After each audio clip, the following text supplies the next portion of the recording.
Bom dia, irmãos e irmãs, na graça e na paz de Jesus.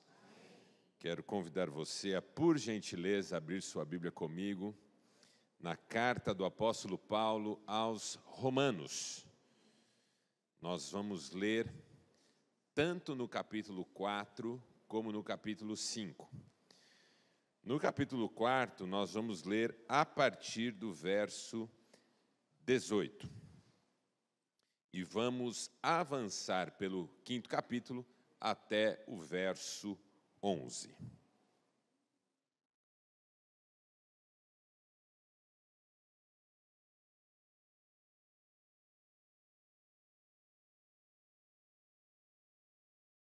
Romanos, 4º capítulo,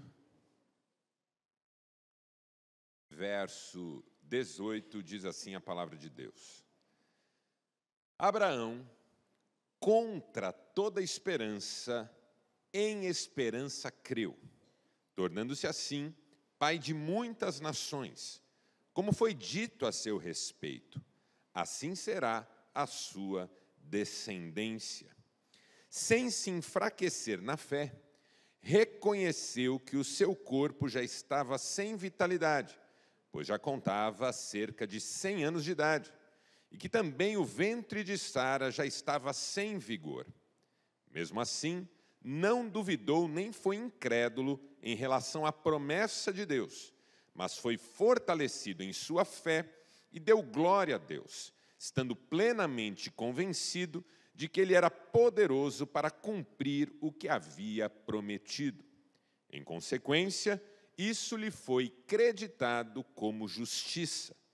As palavras lhe foi creditado não foram escritas apenas para ele, mas também para nós, a quem Deus creditará justiça, a nós que cremos naquele que ressuscitou dos mortos, a Jesus, o nosso Senhor.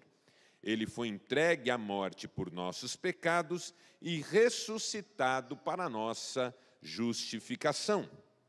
Tendo sido, pois, justificados pela fé, temos paz com Deus por nosso Senhor Jesus Cristo, por meio de quem obtivemos acesso pela fé a esta graça, na qual estamos agora firmes e nos gloriamos na esperança da glória de Deus. Não só isso, mas também nos gloriamos nas tribulações, porque sabemos que a tribulação produz perseverança, a perseverança um caráter aprovado, e o caráter aprovado, esperança. E a esperança não nos decepciona, porque Deus derramou seu amor em nossos corações por meio do Espírito Santo que Ele nos concedeu. De fato, no devido tempo, quando ainda éramos fracos, Cristo morreu pelos ímpios. Dificilmente haverá alguém que morra por um justo, embora pelo homem bom, talvez alguém tenha coragem de morrer. Mas Deus demonstra o seu amor por nós, porque Cristo morreu em nosso favor quando ainda éramos pecadores. Como agora fomos justificados por seu sangue, muito mais ainda por meio dele seremos salvos da ira de Deus. Se quando éramos inimigos de Deus, fomos reconciliados com ele mediante a morte de seu filho, quanto mais agora, tendo sido reconciliados, seremos salvos por sua vida. Não apenas isso, mas também nos gloriamos em Deus, por meio de nosso Senhor Jesus Cristo, mediante quem recebemos agora a reconciliação. Até aqui, louvado seja Deus pela sua palavra, e você diz...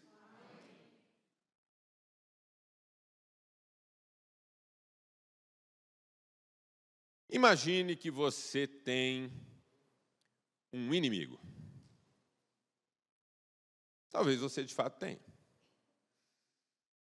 que é que nós fazemos quando temos um inimigo? Que quer o nosso mal, que intenta contra a nossa vida, que difama a nossa reputação, enfim. Bom, nós temos 3 possibilidades. vivermos em enfrentamento com Ele, bateu, levou, evitarmos a todo custo qualquer contato, de modo que Ele fizesse parte da nossa vida o mínimo possível, ou, finalmente, nos reconciliarmos com Ele, de modo que o inimigo se transformasse em amigo. 3 opções: manter o enfrentamento, evitar a todo custo, ou reconciliar. Há muitos anos eu uso essa metáfora para falar de uma instância da vida que funciona para muitos de nós como um inimigo. E de quem que eu estou falando? Do futuro. O futuro, na mente e no psiquismo de muitos de nós, funciona como um inimigo. E alguns de nós estamos lutando contra o futuro permanentemente, tentando controlá-lo, tentando vencê-lo, angustiados, ansiosos. Pensamos nele o tempo inteiro, queremos enjaulá-lo o tempo inteiro, deitamos na cama e não dormimos, passamos o dia tensos. Qualquer menção ao futuro desencadeia em nós um processo de angústia.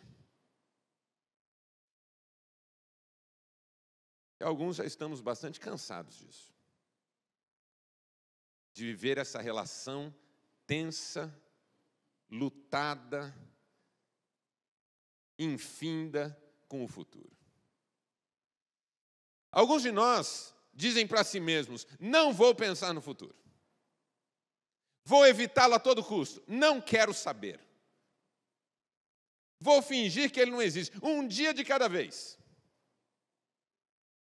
Vou viver o dia de hoje como se fosse o último. E eu brinco que se você começar a viver cada dia como se fosse o último, a melhor coisa que pode acontecer com você é que o dia de fato seja o último. E se não for...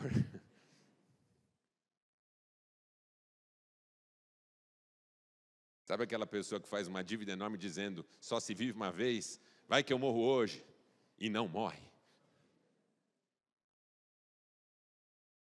E se morrer, tá bom. O problema é se não morrer. E aí a pessoa finge que o futuro não existe,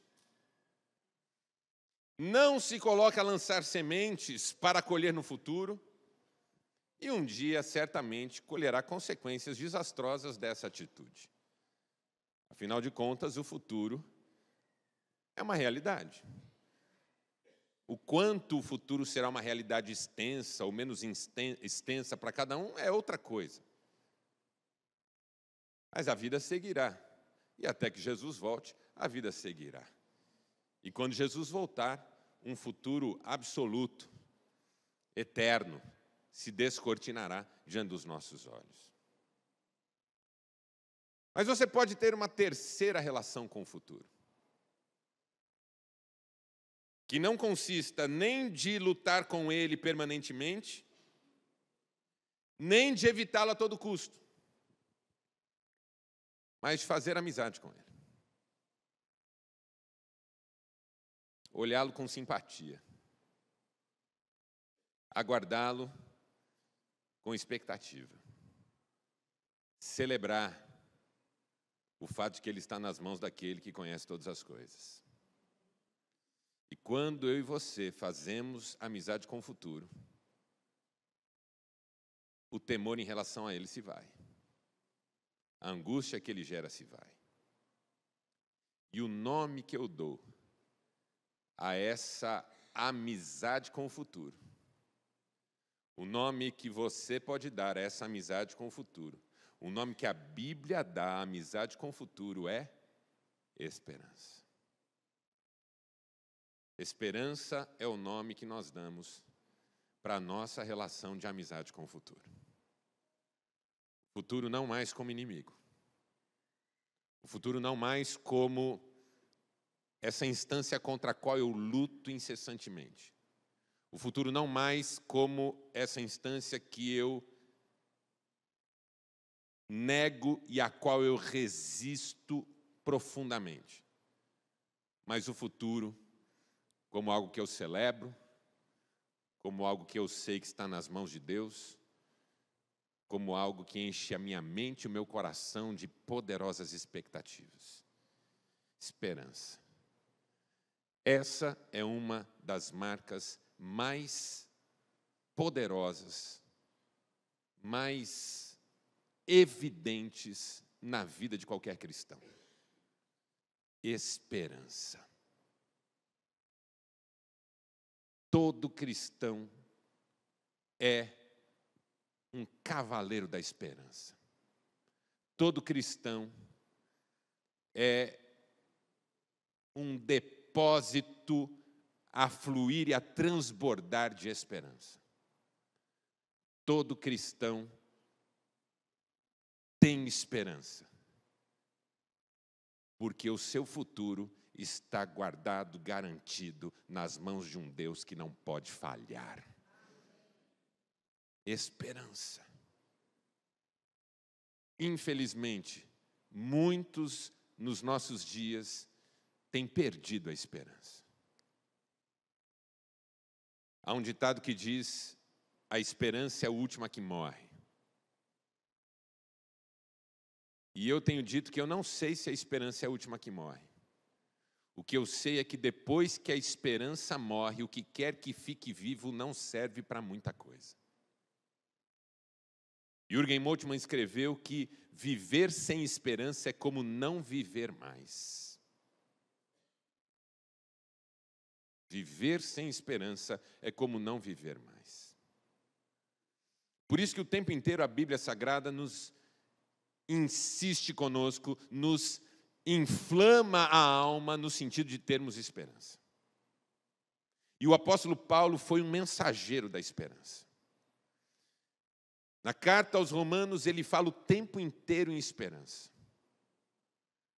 Nesses capítulos 4 e 5, no capítulo 8, do capítulo 12 ao 16, a esperança é um tema dessa carta. Até porque Paulo começa essa carta de modo muito dura. No primeiro capítulo, Paulo fala de como a humanidade está perdida, em todos os aspectos. No capítulo 2, o apóstolo Paulo fala de como o povo de Deus está perdido em todos os aspectos. Referindo-se, obviamente, a Israel, que perdeu-se no processo, que perdeu-se no caminho. Mas no capítulo 3, e o pastor Juba leu esse texto aqui conosco, no início desse culto, Paulo diz: Deus proporcionou, providenciou uma solução para essa humanidade e para o seu próprio povo.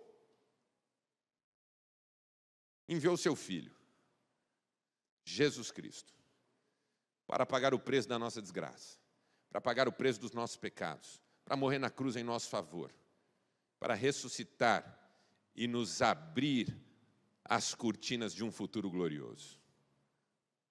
E aí Paulo então começa a falar sobre Cristo e os benefícios de sua salvação e a bênção da esperança. E nesse texto que nós lemos, a palavra esperança aparece várias vezes. E a pergunta que Paulo nos ajuda a responder nesse texto é: como termos esperança num mundo desesperador? Porque não é fácil fazer amizade com o futuro. Não é fácil descansar em relação a ele. Não é fácil simplesmente viver com a alma em paz. Como que eu posso ter esperança? Como que eu posso ser, como Paulo foi, um mensageiro da esperança, mesmo em tempos onde eu não vejo saída para nada?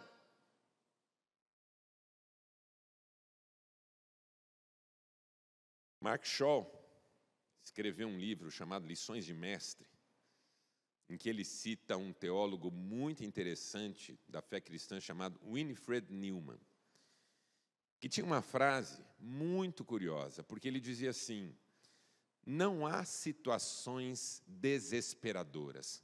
O que há são pessoas que perderam a esperança.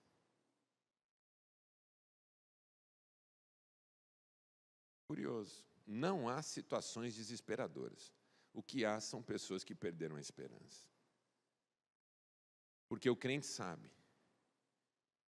mesmo que não pareça possível, que não há circunstância que Deus não possa mudar. Eu e você sabemos nessa manhã, ainda que a nossa alma esteja abatida, ainda que o nosso coração esteja em frangalhos, ainda que nós estejamos exaustos, que para Deus não há impossíveis. Eu não sei em que cenário você vive. Eu não sei que luta você está travando com o presente, com o futuro, com o passado. Porque alguns não conseguiram nem mesmo encerrar a luta com o passado, quanto mais com o futuro. O que eu sei é que hoje o Espírito Santo pode encher o seu coração de uma nova esperança. Isso arrancar do seu peito toda angústia. Te dar uma visão de um futuro abençoado e glorioso na presença de Deus. Você não faz ideia do que Deus ainda tem reservado para você.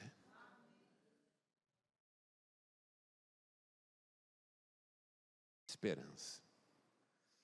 O apóstolo Paulo fala da esperança nesse texto, e isso nos ajuda a ter esperança a partir de 4 relações, que eu vou pontuar e vou tentar ser bem objetivo com você nessa manhã. Primeira é a relação entre esperança e fé. Diga, esperança e fé. É a primeira relação que o apóstolo Paulo nos apresenta. Porque ele começa dizendo que Abraão creu em Deus. Creu contra a esperança. Qual que é a ideia que Paulo quer lançar aqui? Que o cenário não lhe dava razões de esperança, mas ainda assim, em esperança, ele creu. A fé e a esperança andam juntos. O mesmo Moltmann que eu já citei aqui diz que fé e esperança são companheiras inseparáveis. A fé alimenta a esperança e a esperança fortalece a fé. Se você quer ser uma pessoa cheia de esperança, você vai precisar ser também uma pessoa que exercita a sua fé. Abraão creu contra a esperança. Por que contra a esperança? Porque a promessa que lhe foi feita não encontrava respaldo nas suas circunstâncias. Qual promessa lhe foi feita? Você será pai de uma grande nação. Mas ele já tinha 100 anos de idade quando isso aconteceu, e a sua esposa já também tinha quase isso.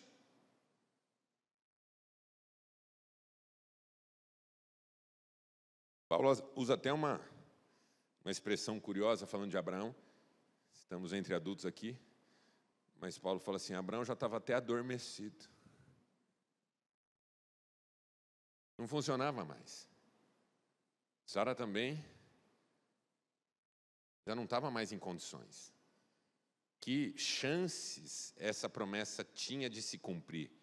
Do ponto de vista humano, nenhuma. Mas ainda assim Abraão creu. Porque fiel é o que promete. A questão não é o que foi dito, a questão é quem disse.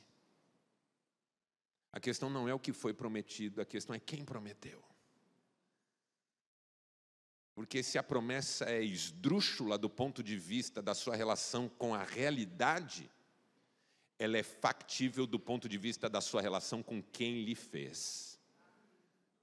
E quem fez a promessa foi Deus. Um Deus para quem não há impossíveis, para quem não há obstáculos, para quem não há barreiras. Abraão creu. Se nós queremos ter esperança, nós precisamos crer. E para crer, nós precisamos nos aprofundar na comunhão com Deus. A fé vem pelo ouvir, e ouvir da palavra de Deus. A fé é obra do Espírito Santo em nós. O caminho da intimidade é um caminho obrigatório para quem quer exercitar a sua fé, quem quer crescer na fé. Jesus várias vezes chamou os seus discípulos de geração incrédula ou de homens de pequena fé. Não porque estava querendo dizer que a fé tem tamanhos, mas porque estava tentando mostrar como para nós é difícil crer mesmo nas pequenas coisas. Essa coisa de que a fé não tem tamanho, Jesus deixa muito claro quando diz que se nós tivéssemos fé do tamanho de um grão de mostarda, já faríamos coisas espetaculares, extraordinárias. Charles Spurgeon escreveu que não é uma grande fé que salva ou que faz a diferença, mas uma fé colocada na pessoa certa. Às vezes a gente coloca a nossa fé em tantos lugares, em tantas pessoas que não merecem isso. Coloca a fé no dinheiro, coloca a fé no outro, coloca a fé em nós mesmos. Quando eu coloco a minha fé em Deus, tudo é diferente. Ele está comigo, Ele está no controle de todas as coisas, Ele age em todas as coisas para o nosso bem. Meu Deus, quando eu começar a olhar para uma circunstância que eu estou vivendo e enxergar que Deus está nisso, que Deus tem isso nas mãos. Pense na situação que você está enfrentando hoje, pense nela. Deus a tem nas mãos. Quando isso fica claro para nós, aí nós entregamos tudo. E quando a gente entrega, a esperança é alimentada. Por quê? Porque essa entrega foi feita para aquele que não nos frustra jamais. É como a criança que um dia chega para o pai e diz: pai, guarde o meu brinquedo para mim. Ela não tem dúvidas de que quando ela precisar do brinquedo estará à disposição outra vez, porque foi o pai que guardou. A não ser que o pai seja aquele tipo que a mãe diz: teu pai não presta para nada. Aí a criança fala: pai, guarda. Não, mãe.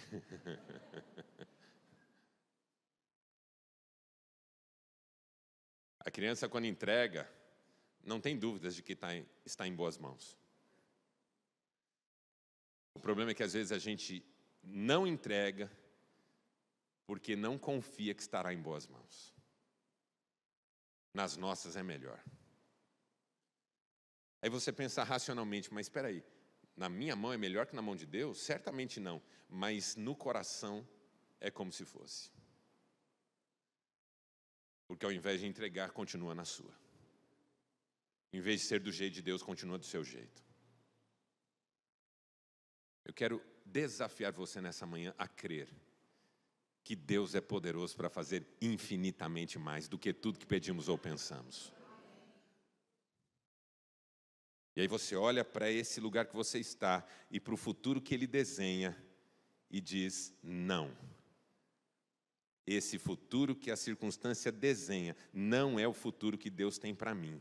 Então isso não me assusta, porque maior é Deus do que estas circunstâncias. A esperança nasce da fé. Por isso que Paulo começa falando que Abraão creu. Mas a segunda relação que ele faz é entre esperança e justiça. Diga: esperança e justiça. Porque aí Paulo vai se lembrar que Abraão creu e isso lhe foi imputado como justiça. E ele foi chamado amigo de Deus. Paulo usa essa ideia para lançar, consolidar o seu conceito de justificação pela fé. Porque a fé não apenas leva você a crer que Deus é quem Ele diz ser e pode fazer o que Ele diz poder fazer, mas também leva você a sentir-se em paz com Deus, porque o que quer que reinava em você como culpa, agora está satisfeito diante de um Deus que perdoa pecados por meio de Jesus Cristo. Deixa eu explicar isso melhor. Uma das razões pelas quais eu tenho dificuldade com a esperança é porque inconscientemente eu sofro com um negócio chamado culpa. E a culpa pressupõe desgraça. Tiago trabalha esse tema na sua carta. Culpa pressupõe castigo. A criança que fez coisa errada tem medo do pai chegar, ou da mãe. Depende de quem bate mais, ou castiga mais duro. Em casa nós tínhamos medo do meu pai. Minha mãe queria às vezes bater na gente, mas coitadinha, batia fraquinho. Então não era assim assustador. Ela jogava as coisas na gente, a gente devolvia para ela. Aí quando ela cansava, ela dizia assim: vocês vão ver quando seu pai chegar. Aí o bicho pegava. Aí a coisa era feia. O homem não tinha pena, não. E era um homem de palavra, hein? Eu lembro que meu pai levava a gente na casa dos primos, e na ida ele já dizia: se alguém pedir para dormir lá, vai apanhar quando chegar em casa. Aí a gente estava lá com os primos, determinada altura da festa, um demônio se apropriava de um primo ou outro, e o primo falava: dorme aqui. Eu disse: não, não posso. Ah, mas por que não? Meu pai não deixa. Não, pede para ele. Eu falei: não. Repreenda essa palavra. Não, pede. E se a gente pedir? Ok. Vamos lá. Tio, deixa eles dormir aqui. Não. Ah, tio, deixa. Não. Aí vinham os outros tios: deixa. Não. Quando o coro todo estava montado, nós entrávamos. Ah, pai, deixa. Ele olhava.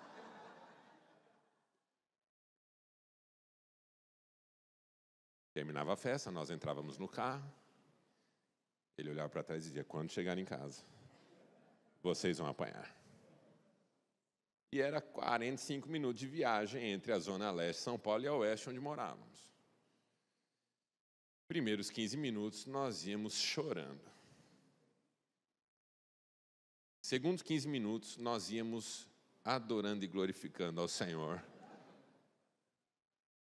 como filhos crentes, para mostrar para o nosso pai que nós já tínhamos entendido. Nos 15 minutos finais, nós íamos dormindo. Porque quem acordaria uma criança para discipliná-la? Meu pai.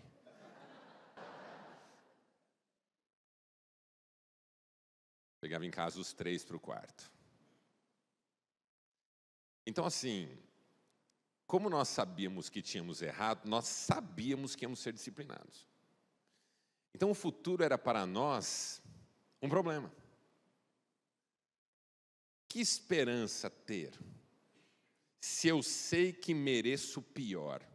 Eu estou brincando com uma cena infantil, mas muitos de nós adultos nos sentimos assim, culpados. Eu atendo pacientes que me dizem assim: rapaz, eu não tenho jeito, depois do que eu já fiz, eu não tenho jeito. Esses dias um paciente meu disse assim: se há um Deus no céu, Ele não quer nada comigo, porque eu sei quem eu sou. A culpa dominando todos os espaços da sua alma. Gente culpada não tem esperança, porque a vida não pode me reservar coisas boas, tem que me reservar coisas ruins. Por isso que algumas pessoas culpadas fazem autossabotagem. Porque autossabotagem é um jeito de antecipar a punição que a vida ainda não impôs. Já que a vida não me pune, me puno eu. E quando posso vencer, fracasso. E quando posso ser feliz, sou infeliz. E quando posso ser uma bênção, não sou. Por quê? Porque essa culpa me leva a uma autopenitência permanente. Paulo, sabendo disso, porque ninguém era mais culpado do que ele, que dizia: além de tudo, eu persegui a igreja de Deus. Paulo consentiu com a morte de Estevão. Paulo prendeu cristãos, matou outros. A culpa era algo muito forte na alma dele, mas ele encontrou redenção quando entendeu que não é sobre o tamanho da sua culpa, é sobre o tamanho do sacrifício que foi feito por Cristo em seu lugar. Você não é perdoado porque mudou, você não é perdoado porque não fez nada de grave, você não é perdoado porque conseguiu retribuir, ou refazer, ou restituir o que quer que tenha prejudicado. Você é perdoado porque Deus ama você, porque pagou um preço pela sua vida, porque um sangue foi derramado em seu lugar, e você pode hoje se aproximar do trono da graça com confiança e ousadia. Que há um sangue sobre você que te purifica de todo pecado.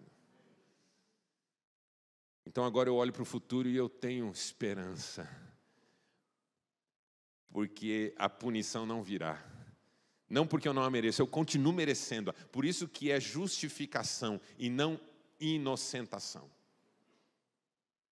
Eu não fui inocentado, eu fui justificado. Eu continuo culpado, mas eu não tenho mais medo, porque o sangue do Cordeiro me purifica de todo pecado. Temos um advogado. Temos um advogado. Jesus Cristo justo. Ele é o justo. E me justifica. Então Deus tem o melhor para mim. Ouça o que eu estou dizendo para você nessa manhã. Deus tem o melhor para você. Ah, mas eu não mereço. Pare com essa conversa. Ah, mas o que eu fiz? Jogue isso fora como Deus já jogou. E deixa a esperança ser renovada em você. Mas aí Paulo faz uma terceira relação com a esperança. Entre esperança e resiliência. Diga esperança e resiliência. Claro que a palavra resiliência não aparece no texto, mas eu vou explicar para você por que eu estou usando essa palavra. Primeiro, o que é resiliência? Resiliência é uma palavra originalmente da física.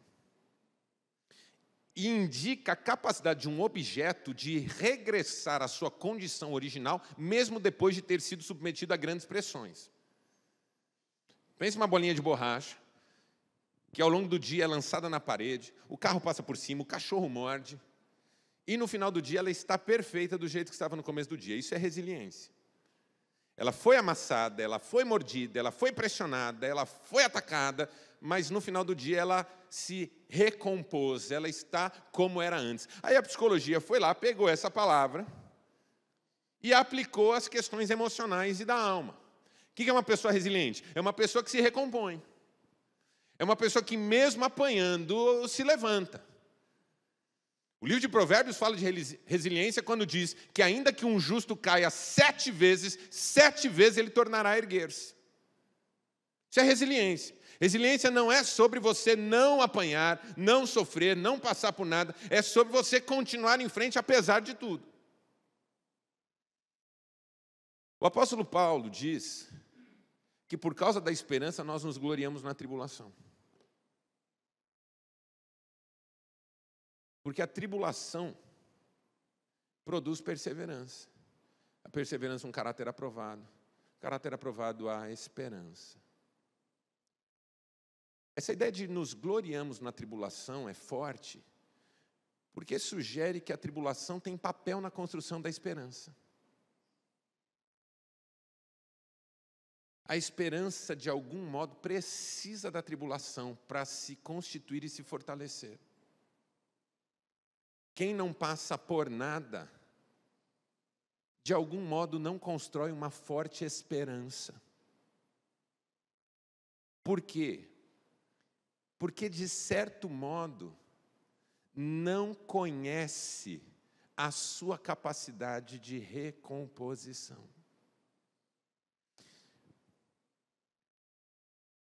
É como se Paulo entendesse o seguinte: quem nunca passou por nada não sabe o que é uma grande vitória.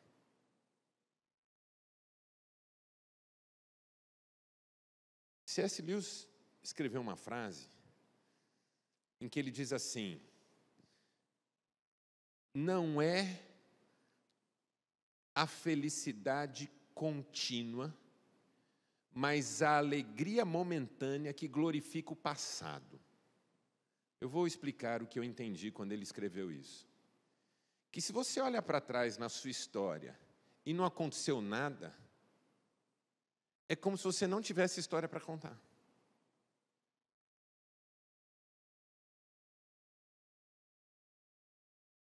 quando você olha para o seu passado e houve um momento de grande luta, a vitória nessa luta trouxe grande alegria. E é essa alegria que glorifica o passado.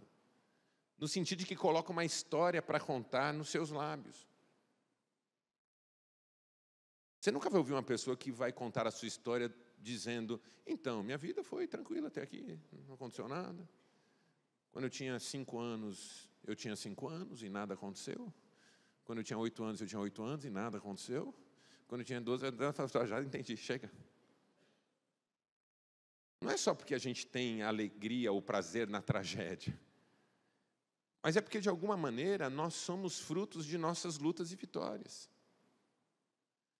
Então, quando eu passo por alguma coisa, sofro, mas Deus me dá vitória, essa vitória lança luz sobre as próximas batalhas, entende isso?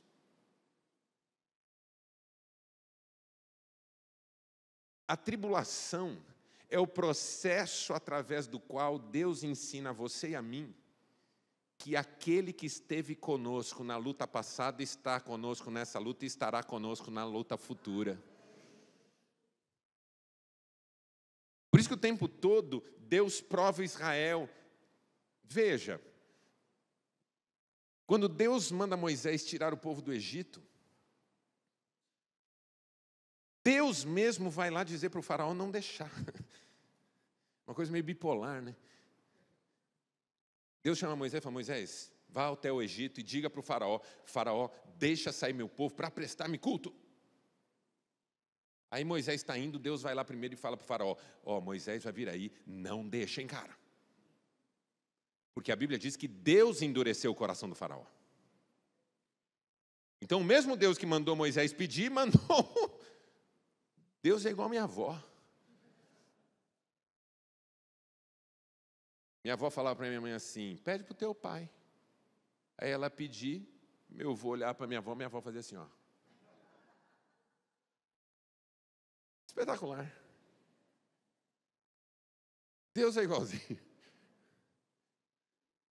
Aí alguém vai sair do culto hoje: o que o pastor falou no culto? Ele falou que Deus é igual a avó dele. É a única coisa que a pessoa vai lembrar.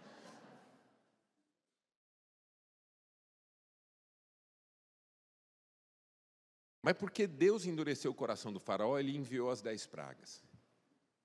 Porque o povo saiu do Egito com mão forte e poderosa. A hora que o povo chegou diante dos muros de Jericó, Jericó estava cerrada, fechada, todos com medo, por causa do Deus que fez grandes proezas e maravilhas no Egito.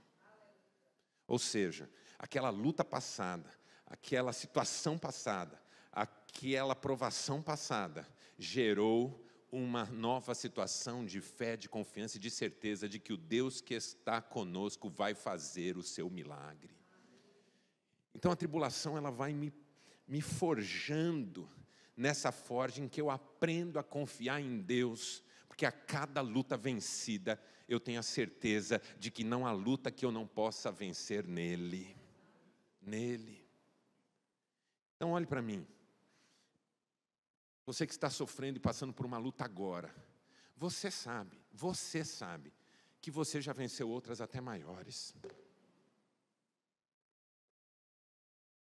Você sabe. Todos nós aqui já vencemos batalhas, é por isso que nós estamos aqui. Então, quer saber? Em nome de Jesus, venceremos novamente. Porque Deus não muda, Ele é o mesmo ontem, hoje e será para sempre. Por isso, esperança e resiliência. Porque quanto mais resiliente eu me torno na luta, quanto mais eu a assumo com coragem e a certeza da vitória, tanto mais eu venço e tanto mais eu estou agora confiante na próxima. Até aquele dia em que finalmente nenhuma luta mais me atingirá, porque estaremos com Ele para sempre. E por último, a última relação que Paulo faz nesse texto é esperança e amor. Diga, esperança e amor. Porque aí Paulo vai dizer assim, que a esperança não confunde, porque o amor de Deus é derramado em nossos corações pelo Espírito Santo. E aí, é assim, ó. Você crê, você é perdoado, você luta, mas a maior paz que você tem vem da certeza do quanto você é amado. Olha, eu vou dizer uma coisa para você. Não tem sensação melhor do que aquela que nos lembra de que nós somos amados. Quando você ama alguém e sabe que essa pessoa ama você, você sabe que pode contar com ela, sim ou não? Quando a gente ama alguém e é amado por essa pessoa, a gente sabe que na hora do vamos ver, ela estará lá. Quando eu passei pelo momento mais difícil da minha história até aqui, que foi a minha doença, quem esteve ao meu lado o tempo todo? Cristiane. Que guerreira. Que entrega. Que disposição. Quando você se sente amado por alguém, você sabe que essa pessoa não vai medir esforços para te ajudar. Porque quando você ama alguém, você também sabe que você não mediria esforços para abençoar essa pessoa. Agora transfira essa reflexão para Deus. É isso que Paulo está dizendo. Quando nós entendemos que Deus nos ama, Ele prova o seu amor para conosco pelo fato de ter Cristo morrido por nós, sendo nós ainda pecadores, porque é possível que alguém tope morrer por gente boa, mas por gente ruim ninguém vai querer. Mas Deus quis. Quando a gente entende o tamanho desse amor que é derramado em nós pelo Espírito, porque não é uma questão de consciência, de entendimento intelectual desse amor, é uma questão de senti-lo pela própria ação e poder e presença do Espírito em nós.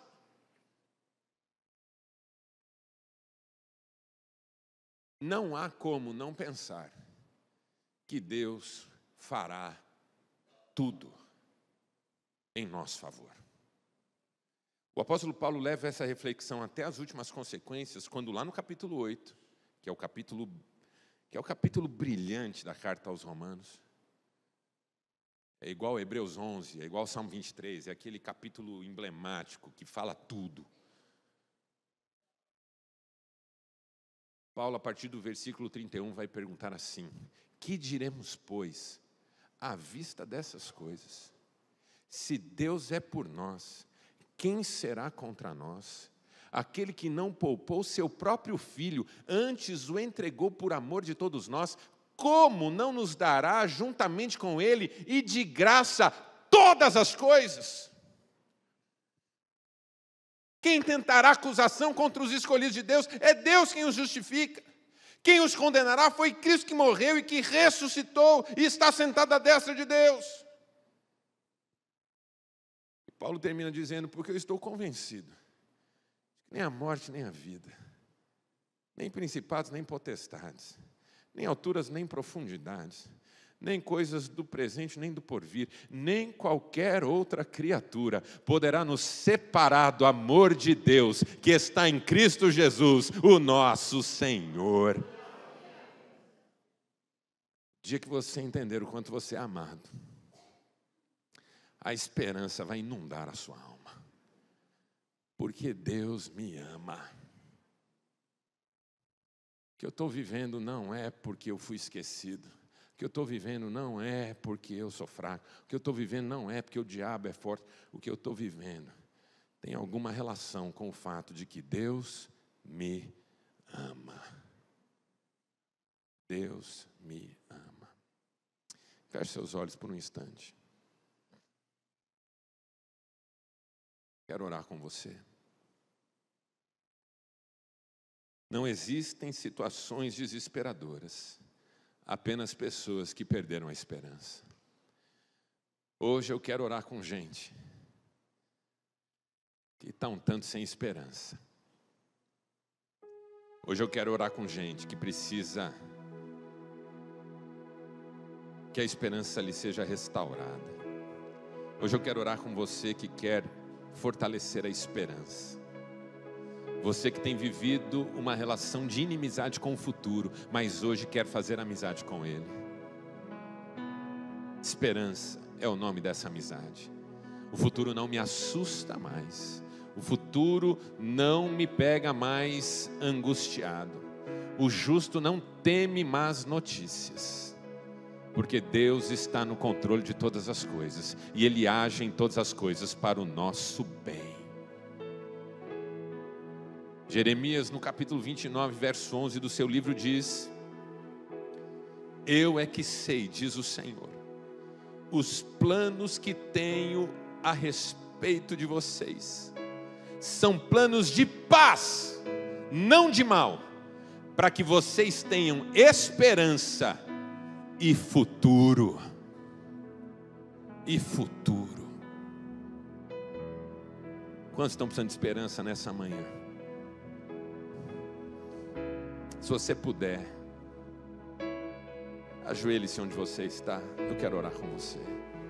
Se você não puder, quiser ficar assentado, pode ficar. Se quiser ficar em pé, pode ficar. Mas coloque-se diante do Cordeiro, do trono da graça, pelo sangue derramado, com fé e ousadia.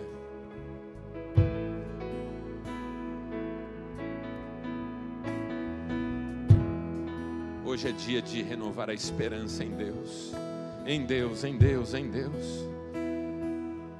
E o Deus de toda esperança nos renovará em esperança e paz, toda consolação, porque Ele é o nosso Deus.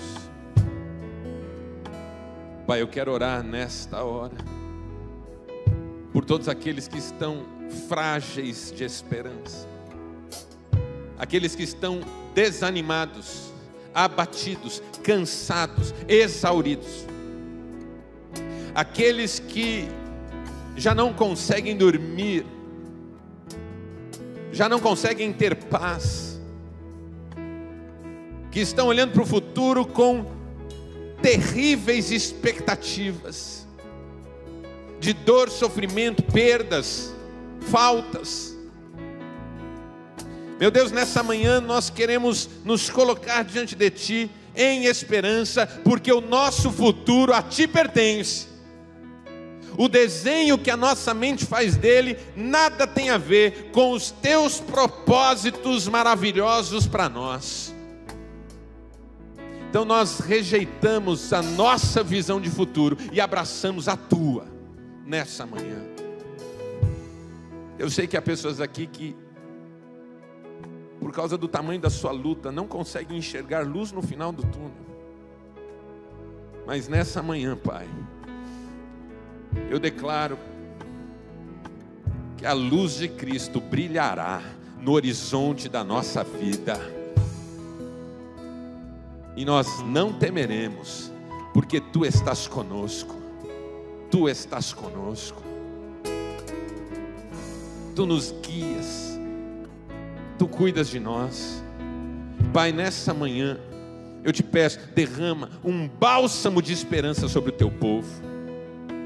E com esse bálsamo de esperança, derrama também sobre nós nessa manhã uma unção de cura para aqueles que estão enfermos, livramento para aqueles que se sentem aprisionados, portas abertas para aqueles que já não sabem mais para onde ir, restauração para aqueles que estão quebrados, solução para aqueles que já não sabem mais o que fazer, sabedoria para aqueles que estão perdidos em seus pensamentos. Senhor, que nessa manhã milagres venham sobre nós,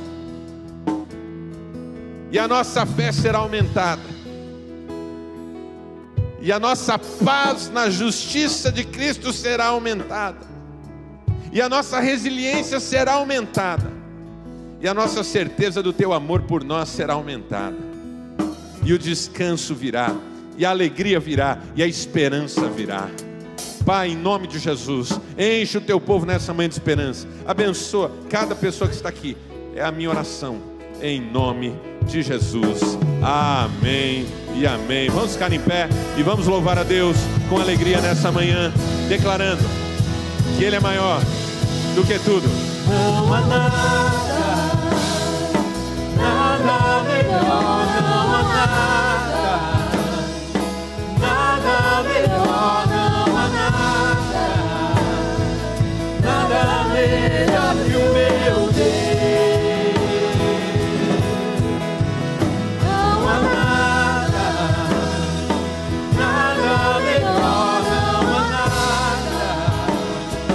nada melhor, não há nada melhor que o meu Deus.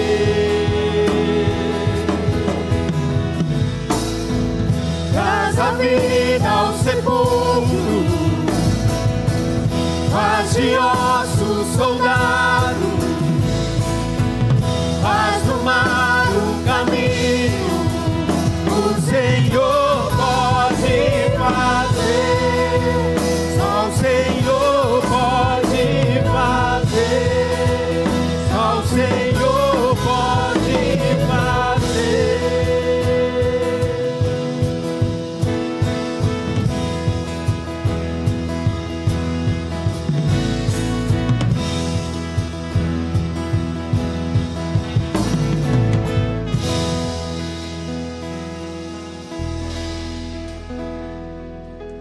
Irmãos, lembrando que hoje à noite o pastor Marcelo também estará conosco, trazendo uma outra mensagem. Se você tem um parente, um amigo, traga hoje à noite para ouvir a palavra do Senhor, amém? Às 19 horas estaremos aqui com a graça do Senhor Jesus Cristo. Pai bendito, o culto desde o começo, nós dissemos para Ti, Deus, que o culto é Teu. Nós vamos sair daqui falando bem do Senhor, porque tivemos contato com a Tua palavra, com a Tua presença. Nós fomos abençoados nessa manhã. Nós iremos embora na certeza de Pai, na certeza de que o Senhor estará indo conosco também. Cubra as nossas vidas com o Teu sangue, dê ordem aos Teus anjos a nosso respeito. Revista-nos, Pai, com a armadura do Senhor, o capacete da salvação, a couraça da justiça, o cinturão da verdade, calçando os nossos pés com a preparação do Evangelho da paz, o escudo da fé com o qual a gente pode apagar todos os dardos inflamados do maligno, e a espada do Espírito, que é a palavra de Deus, com toda oração e súplica por todos os santos.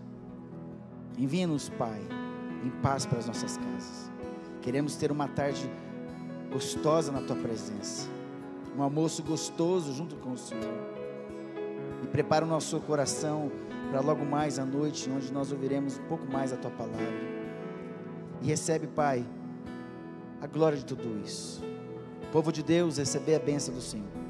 Que o Senhor vos abençoe e vos guarde, que o Senhor faça resplandecer o seu rosto sobre vós e tenha misericórdia de vós, que o Senhor sobre vós levante o seu rosto e vos dê a paz, e que a graça do nosso Senhor e Salvador Jesus Cristo, o amor de Deus e Pai e a comunhão do Espírito Santo esteja com você hoje, até a volta do nosso Senhor e Salvador Jesus Cristo.